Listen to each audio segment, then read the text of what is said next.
Alisa, 38-year-old Ukrainian with an office job in the capital, had always enjoyed sport, shooting, and joined a local territorial defense unit more than a year ago to acquire combat skills.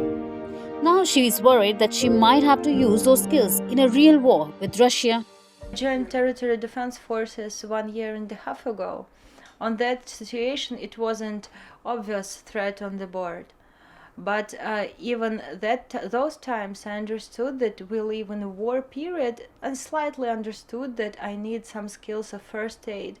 I need the skills to shoot and skills of tactics, just to defend my son.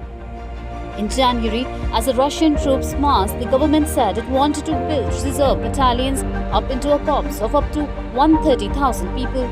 She began this weekend, as she often does, putting on camouflage fatigues, taking one of her 2 small caliber guns she keeps at home, and heading to a training ground, a pine forest with sand dunes, an old railway, and a few abandoned construction sites, along with dozens of other volunteers, mostly men in the late 30s and 40s with civilian jobs.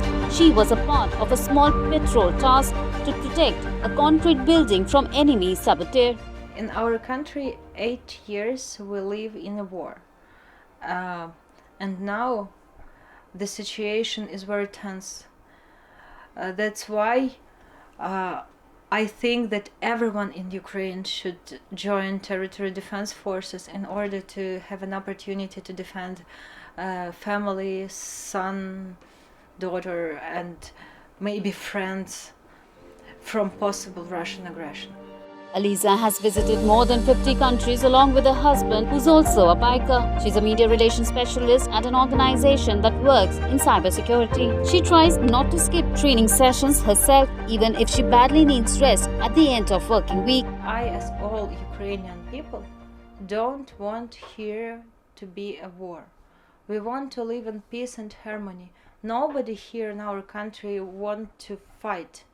But if our big brother will make us to defend, I will take a rifle, and my friends will take a rifle, and all the people that in territorial defense forces will take a rifle. We will do all not to be the part of Russia, because we're not Russia. Russia's build-up of tens of thousands of troops near the border with Ukraine has stirred fears in Ukraine and Western countries that it is poised to invade, something Moscow denies. Beyond the regular army, Ukraine has volunteer territorial defense units and around 900,000 reservists. The Ukrainian President Zelensky ordered the number of Ukrainian territorial defense forces to 2 million on 11 February.